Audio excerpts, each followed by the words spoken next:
Academy, and I'm joined today by Andy Sumner, who's the Health and Wellbeing Manager for the Northwest, Mike Armand from our team, who's on the technical aspects and has been very involved in this project too, and Suzanne Douglas, again from the Northwest Leadership Academy, and is supporting us, obviously being very integral to this project too, and is helping us really around monitoring the hands up and the chat box really.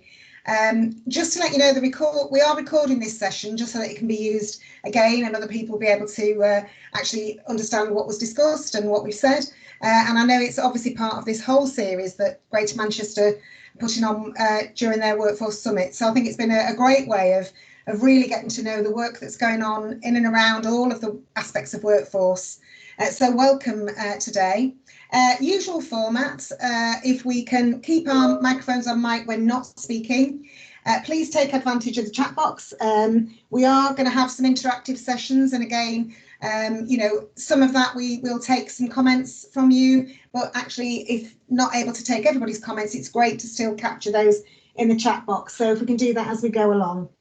Again, if you know you do need to get up to the answer the door or the dog's barking or something like that, please feel free. I think we're all used to that sort of situation now on Teams, aren't we really? So again, it's just really being able to do that. So I think we will make a start now, if that's okay. So Mike, if you can pop that up for us, thank you.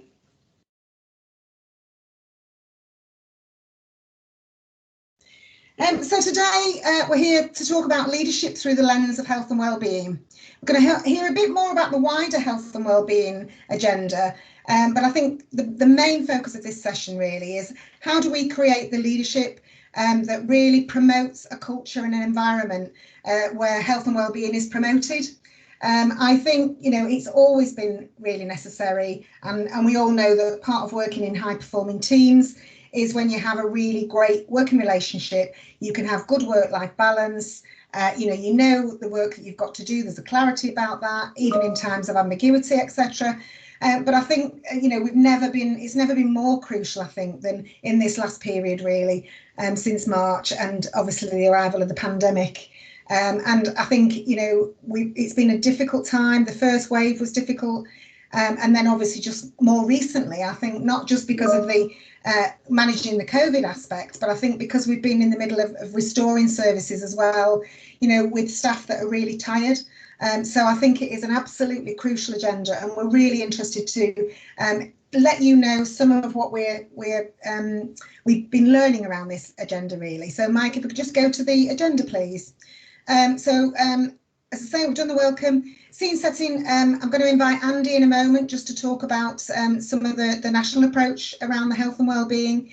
And then we're going to describe this particular journey, which is, as I say, particularly focused on the leadership aspects. The commission that we put in place, what the approach was and what some of the outputs are. And really where we need your help and how you can get involved in this agenda, sort of because we've still got more to do. And we'd really love to have your support and input to it really. If there's time at the end, we'll have just a general Q&A, but we have got a couple of interactive sessions as we go through. Next slide, please, Mike. So obviously this is a quote from the Dalai Lama. If we try to secure the well-being of others, we will at the same time create the conditions for our own. And I think that's a really interesting piece. So the first question we'd like to pose to you, if we go to the next slide, please, Mike, is what are you doing to secure the well-being of others and yourself? So if you could just take a couple of minutes to think about that, and then we'll just take a few answers to those questions about, you know, how are you looking after yourself? How are you looking after others? You can post in the chat box if you want to, but as I say, if we just take a couple of minutes to think about that particular question.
Anybody want to share what they're doing to look after their own well-being? Either people want to pop their hands up and just describe it, or if people want to pop some things in the chat box. I've just posted there that I normally have a personal trainer, but I'm continuing those sessions at home because I know that when I do exercise, you know, and I'm quite active, it does help me with my sort of mental well-being. Karen's just said she's building resilience, promoting exercise and grounding.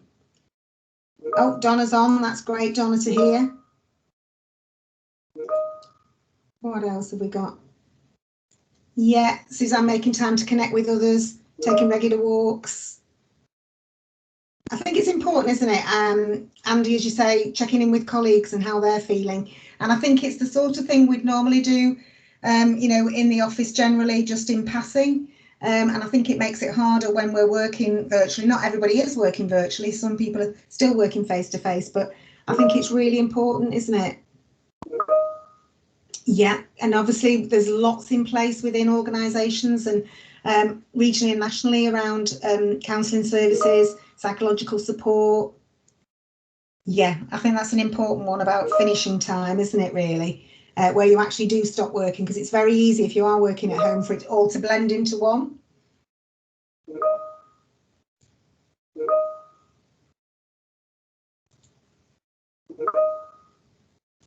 Yeah, and I think, Donna, like you say, I think it's sometimes recognising when you're starting to feel a bit, you know, as if it might be getting on top of you, and how do you start to put some strategies in place before that happens and before you get completely burnt out?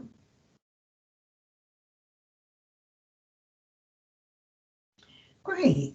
So continue to post because again, it's really useful to share, you know, what you do yourself, what you're doing to support others, because again, you know, there's sometimes different ways of doing that you've maybe not thought of. So please continue to post in the chat box. And I'm going to hand over to Andy now, who's going to just talk us through the cultural wellbeing and the sort of scene setting really from a national perspective. Over to you, Andy. Thanks, Deborah. Can you hear me okay? Suzanne, can you just give us a thumbs up if you can hear? Yeah, I've got some nods, so great, thanks for that. So my name is Andy Sumner. I'm Health and Wellbeing Manager working across the North West region for NHS England and Improvement. So it's a new role which came into being in April this year as part of the people team, so delivering on the priorities set out in the people plan. And as Deborah said, I'm kind of here today just to talk briefly about some of the work being developed at a national level by NHS England around that wider piece of creating a shift in culture. So what are we doing to create that shift towards a culture of wellbeing? There's three sort of key pieces of work that I'm going to touch on today. They're all linked to the people plan and they're all designed to create that shift in culture. So they're all nationally developed, but locally delivered. And the sort of real driver for this work is the people plan itself, which has put the people agenda and wellbeing in particular at sort of the heart of what we're all doing as organisations. So the first piece of work is wellbeing conversations. So a wellbeing conversation is a way for two people to connect, usually an employee and their line manager, to have a supportive conversation about wellbeing. And that could be sort of things that affect wellbeing in work or things affecting wellbeing out of work. So the conversation is designed to provide a space for listening to how people are feeling, sort of normalising that it's okay to feel a range of different emotions, and also providing support to people either through signposting to self-help resources or signposting to where further support is available. We know that like a really well carried out wellbeing conversation can make a real difference to individuals' wellbeing, but it can also help to drive that cultural shift, which is what we're trying to achieve really. So sort of building that health and wellbeing awareness amongst line managers and leaders, but also normalising wellbeing support within the workplace. In terms of where they're at in development, there's a couple of documents that have been released. The first is like an implementation guide for organisations. That's been out for a month or so and is available on the people.nhs website. There's also some supporting materials that have come out for those people who are facilitating the conversations, so the line managers and leaders in our organisations. And that came out on Friday, so kind of hot off the press. So that's also available on the people.nhs website. So kind of I would really recommend checking that out if you want to know a little bit more. But the intention is that all members of staff are going to have a wellbeing conversation, and that these are going to start to be rolled out kind of imminently, really. The second piece I wanted to talk about was wellbeing guardians.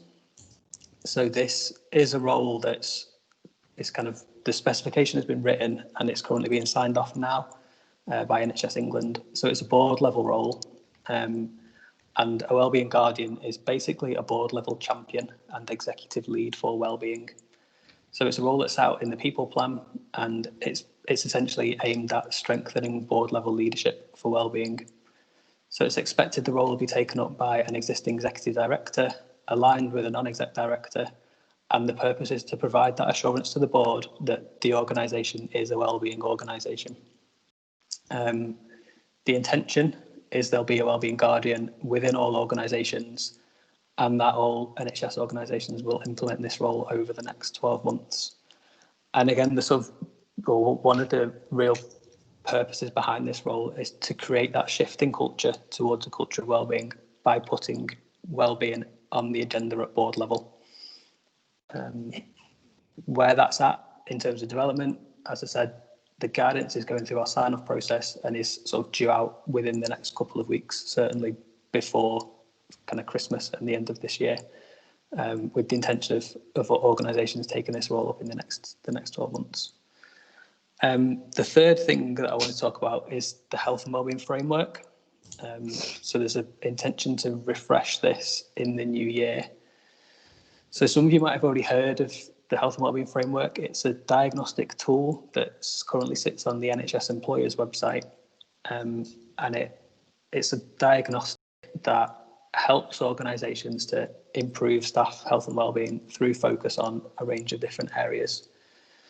So part of this kind of wider cultural transformation that we're trying to enable is to refresh this framework to make it a little bit more holistic.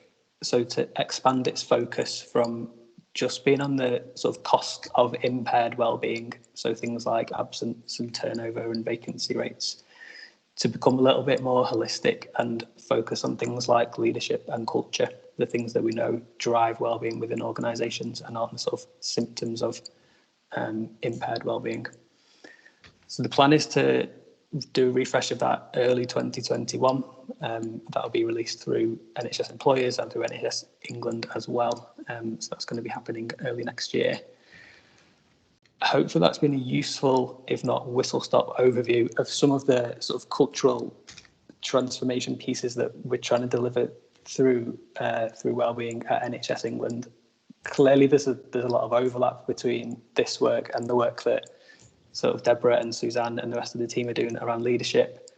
And we've been working we have been and will be working quite closely together with the work that the team are doing around wellbeing behaviours. So I'll hand you back over to Deborah, who's going to give a bit more information about sort of specific leadership and wellbeing work that they've been doing.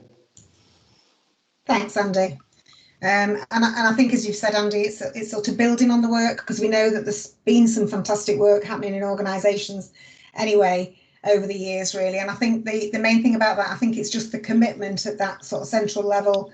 And again, just really putting our people front and centre, and we've seen how that's, absolutely essential, isn't it? And for us to be able to support them. And I think although, it's great in many organisations, in others it means there's just some standards and everybody can get up to that same level, really. So thanks very much for that, Andy. Thank you. So that brings us to this particular piece of work that we're going to talk about. And I think it was when we were thinking about health and wellbeing, it was really what promotes that? What is it when you're working in a team or within an organisation that you really feel cared for and looked after? And, I'm sure we've all been in situations when perhaps that hasn't been the case, and how difficult work can then become, really. So we wanted to really commission a piece of exploratory work that would really help us look at the leadership behaviours in relation to health and wellbeing. So as the title said, it was really looking at health and wellbeing through the lens of leadership. So we put out a commission, and obviously the intention of that, as I've said, was to explore and shape the leadership behaviours that enable and encourage positive approaches to health and wellbeing for individuals, teams and organisations, and really enable those positive and healthy workplace cultures. Because we know that when people are happy in the workplace, when you feel, as I say, cared for and valued, that's often when work can be really, really enjoyable, even when you're in really difficult circumstances and we are sort of managing a crisis. When you're pulling together as a team and it feels as if you're all there, looking after each other, and that the leadership is really mindful of how that happens and their behaviours in relation to that. So that was the sort of scope of the commission, really. Thanks, Mike. So the approach, it was really about sort of creating, connecting and validating some of these behaviours, really. So we wanted in the first instance to just really explore, what's already out there. So there was a literature review with the obviously the company that we commissioned to do this piece of work. They did a whole desktop literature review and really spoke to a range of experts. So you'll see in there, Kerry Cooper of Robertson Cooper have done a huge amount of work around, high performing teams, how leadership impacts on individuals within a team, giving of their best, etc. Obviously, Steve Borman and the Borman Review, was it 2008, 2009, who again really put shone a light on the whole sort of health and wellbeing aspect, and Jean Jenkins in there too. So again, it started there really, just saying what literature is actually out there. Then we started to gather the sort of leadership behaviours data. So then we started to connect with people to ask, well, what do you feel creates a really healthy health and wellbeing sort of promotion within the workplace? And we had a Twitter chat probably about a month or so ago, and it was great. So we asked key questions, which I'll go through in a moment, just to start to elicit opinions, views of those working out in service and what it meant to them, both from where people really promote health and wellbeing, and also understanding what happens when actually it isn't promoted and actually it's detracted, really. And then that started to develop this behavioural framework. And obviously it was around some 3 key areas, which I'll come to. And what we want to do is some further work on that. And again, we'll be asking you to be involved in that a little later. And then obviously what we're going to do is map sort of all of these. They've started to be mapped to the various other frameworks. As we know, we've got the NHS Healthcare Leadership Model, we've got the Health and Safety Execs Management Standards, particularly around wellbeing, and we've got CIPD framework that again looks at this area. So again, it's really trying to understand, how does this align to some of the other frameworks we've got in place? And the intention really is, once we've done all of that work and can validate those behaviours, etc., that we end up with a framework which starts to outline what you need in place to promote health and wellbeing in the workplace, really, from a leadership perspective particularly. So again, we'll be talking through that sort of creating, connecting, validating piece as we go along. Thanks, Mike. Again, so I've just said some of this. And again, it's how do we utilise those insights, really, and how do we start to group them, understand what they are, understand how they fit together, and understand and again check back out with people in service. So we've had the literature review, we've had some of this, but it's almost how do we then sort of ensure that we're getting into the right place around what these look like. I think the great piece, I suppose, about this work is that it's attracted the attention of, I don't know whether any of you have heard of the International Stress Management Association, but they've invited us to publish in their commemorative book. So again, that's part of their online global stress and wellbeing summit. So it's fantastic that we're attracting that sort of attention to this particular piece of work. So again, it'd be great if it gets sort of that global oversight is fantastic if we're inputting to that. And I suppose as one of the largest employers in the world, that makes sense, doesn't it? Because actually, if we can really crack this and understand what that looks like and start to put that in place with, Andy's help and the health and wellbeing managers within organisations, then hopefully we start to shift that dial on culture. Thanks, Mike. So just so that you know the sorts of things that we asked, this was back on the evening of the 29th of September. Some of you may well have been involved in the Twitter chats. But again, the aim was just to engage and connect in a conversation that would then start to scope out these leadership behaviours, some of which, as we've said, enable, encourage and promote employee wellbeing in the workplace.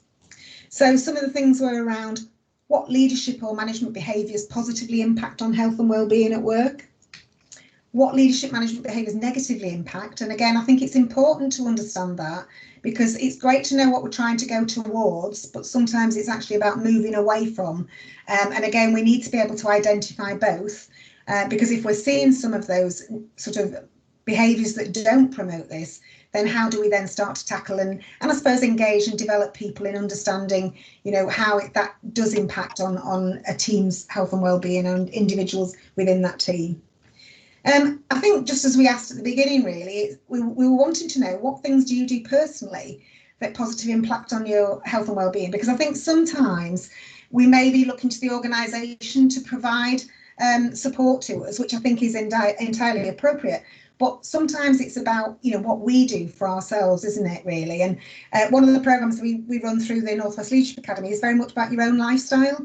So it looks at your sleep patterns, it looks at your fitness, it looks at your sort of alcohol intake, it looks at, you know, what foods you're eating, and that's called Perform at Your Peak. And it's based on sort of sports coaching, really, that to be at the peak of your performance, you really need to be looking after yourself as an individual.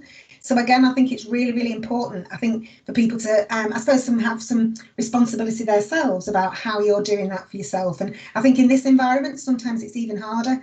And it's about giving ourselves permission to do some of that, really. And then that brings me to what gets in the way of looking after your own health and wellbeing. And sometimes it can be as simple as even giving yourself permission, can't it? It can often feel that you can't do certain things. And I think Teams is one way that we've all said that, you know, we can be on Teams calls, back-to-back meetings all day. You know, well, why can't we finish them after 50 minutes instead of the hours that you've got a bit of a break, etc. And I think we're all learning how we do that in this environment, really. So again, what health and wellbeing interventions have had the most positive impact? And again, as Andy's described to us, there's been a whole suite of interventions, some of them psychological support, some of them leadership circles where you can just go in and speak to like-minded individuals and talk about how it feels at the moment out in service, and just feel that you're not on your own, that some of how you're feeling is validated.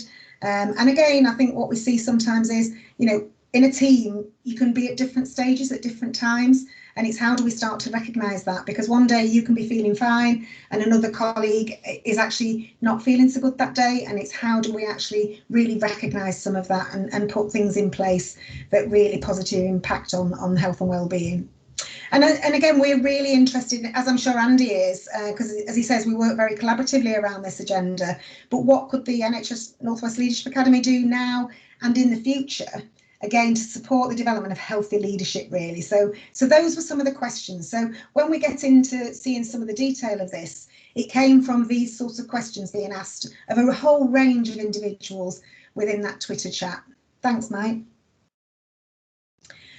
So I think we're going to give you a little sneaky preview, and I'm sure that's very exciting, around how the framework's shaped. And so some of it is around how am I being? So again, we've talked a lot already about, you know, me as an individual, either as a leader, leading a team, leading an organisation, but also how am I being led, or what is whoever's leading me? What is that leadership? What's that looking like? What are their behaviours? And that's about actively engaging with the opportunities to understand and enhance positive mental and physical health for oneself. And I think we run some other programmes which are about self-compassion. And I think sometimes, you know, we can be very selfless and so busy looking after everybody else that sometimes we can ignore our own needs. And again, I think I've heard people likening it to, you know, when you're on a plane, not that we know that recently, but when it says about putting a child's mask on before, putting your own mask on before a child or a vulnerable person's mask, because it's actually, you need to make sure you're okay before you can really start to look after others. So it is very much around how are you doing that? So how am I being as a leader? Then I think some of it's around what do I do? So it's about, am I actively supporting and empowering others to manage their work? And again, some of that might be around how in control of their work people feel. Do they have clarity about their objectives? And I think, again, in recent months, because obviously some of us have been involved in different work to what we might have been originally, out of your comfort zone, you could say, but it's how do you still supply some clarity for people, some sense of direction, and really give people ownership of their work, because then actually they will then be empowered to actually get on with the work that they know they need to do. I think it's about how are we actively managing and supporting people to look after their work-life balance. And obviously some of that plays to the wider aspects of the people plan around flexible working, all of those sorts of things really. So it's about, as a leader, what do I do to ensure that's the way I'm behaving? And then again, what do we do together? So how do we enable this? And that's actively empowering an inclusive, healthy wellness culture. And I think inclusivity plays out through all of our interventions, really, because again, we all have very different lived experiences. And we know through the pandemic that our Black, Asian, minority ethnic colleagues have been more affected and disproportionately affected by the COVID virus. And sadly, we have had more deaths in those communities, and indeed in some of those staff groups. So again, how do we really consider that when we're thinking about health and well-being? How are we really understanding people's lived experiences? Because what might be right for me as a white straight woman could be very different for a Black gay man. And again, I think it's how do we really consider that health and well-being piece from an inclusion perspective, because it's really important to understand how that might be different for different people. And I think, we're all individuals, we all have very different lived experiences as well. But I think it's really sort of appropriate to this agenda too. So we just go to the next slide. Thanks, Mike. So again, we'll just talk through that really about the positive presence. We hear a lot about role modelling, but, and I can think of occasions where people say, oh, no, you don't have to work at the weekend. Yet those individuals work at the weekend. They generate so much work that almost you have to work at the weekend. So again, I think it's really important. We cannot just say this and we can't just have it as the rhetoric.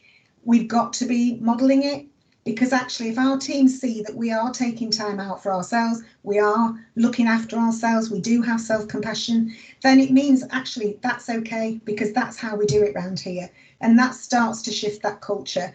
Whereas I say, I'm sure we've all worked in teams where, it's almost that you have to work more and more and more hours. Yet we know the research says that actually productivity isn't any greater.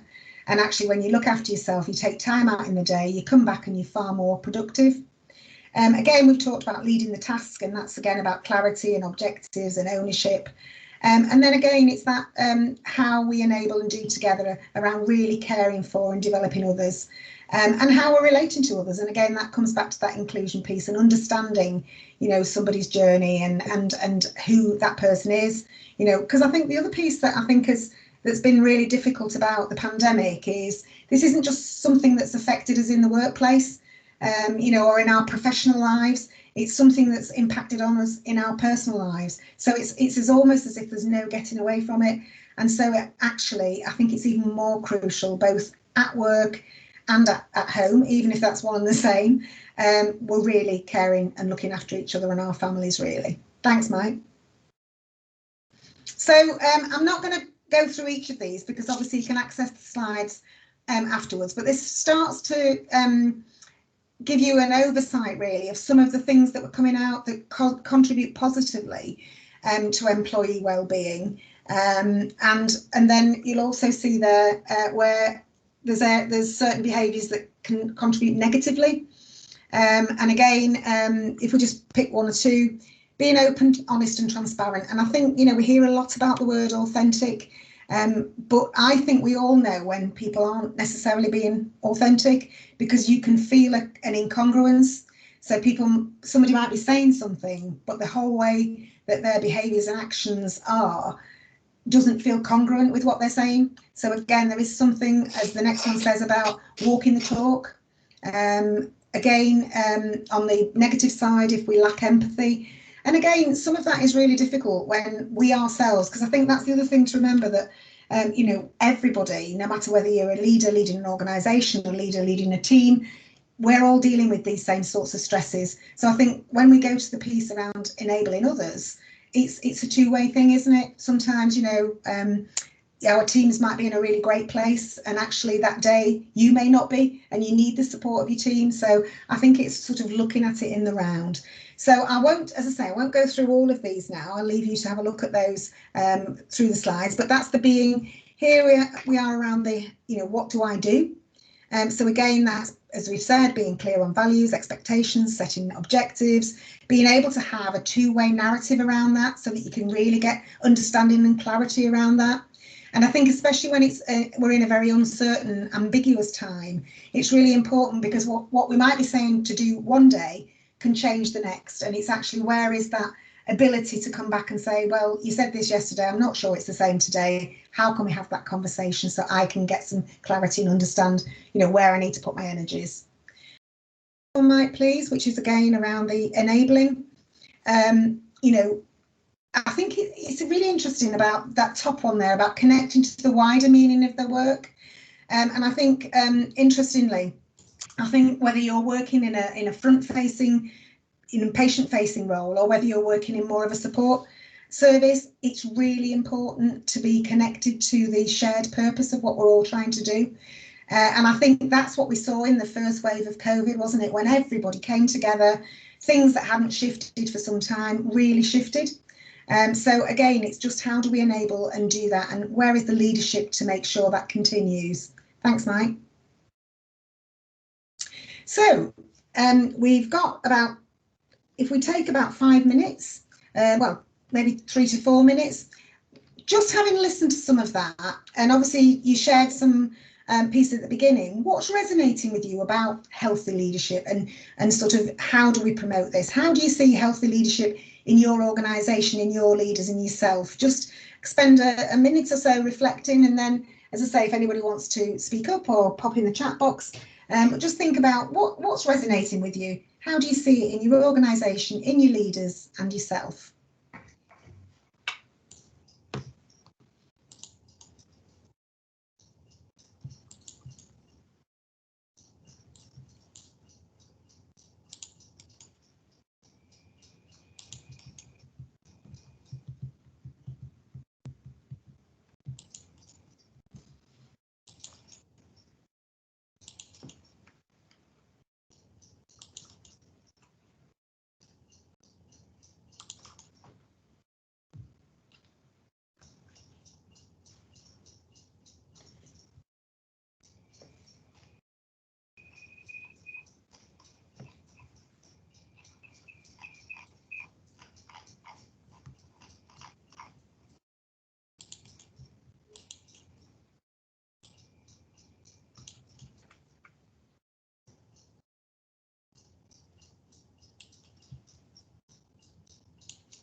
Great, thanks, Helen. Anybody else, if you want to just pop in the chat box? Yeah, I think interestingly, Helen, it's almost that thing around what good looks like, isn't it? And then when you've got it framed in this way, it means you can have those very open conversations about whether it's present or not. Oh, well, that is refreshing, Alison, that you're not getting emails at all hours of the day, because again, it's what does that say? And I've noticed quite often now people put a little rider on their signatures, don't they, to say, I don't expect, you know, it's convenient for me to work at this time, but I don't expect you to reply. So I think at least people have seen that, haven't they? Yeah, and agree. Kirsten, about that self-awareness. Yeah, Tracy, and I'm sure that's the sort of work you're involved in, isn't it, really, around supporting staff to be able to have that voice. And I suppose the more we can highlight what these behaviours look like, and there's a framework, I guess it's a way that you can then highlight if they're not present. So I think that's really, really crucial.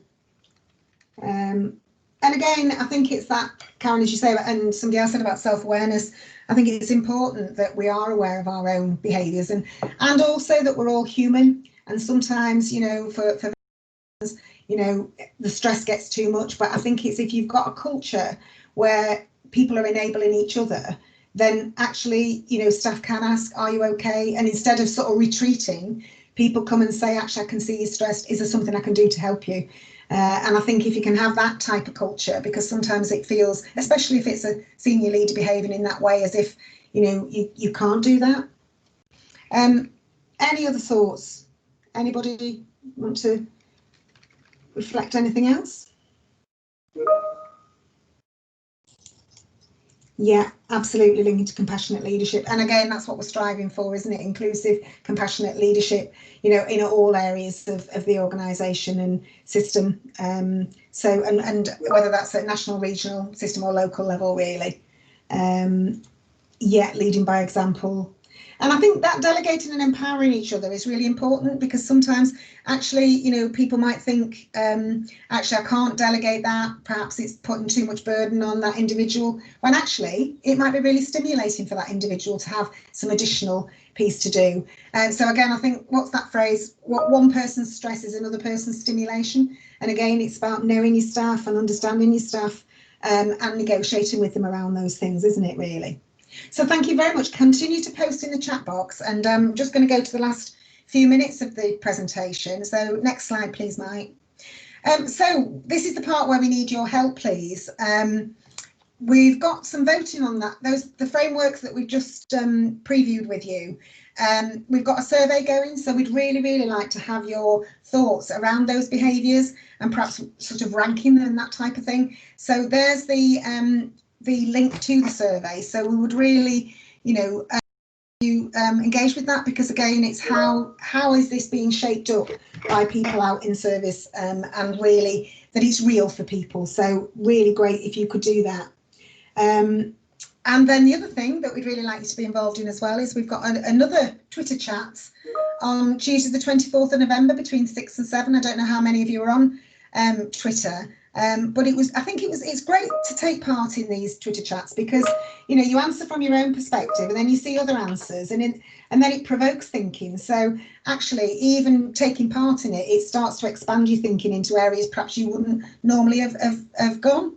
So again, I think Suzanne, you put it in there, the Survey Monkey, in the chat box there. So if you want to, perhaps immediately after this, you could pop on and give your thoughts on that, please. So go to the next slide, please, Mike.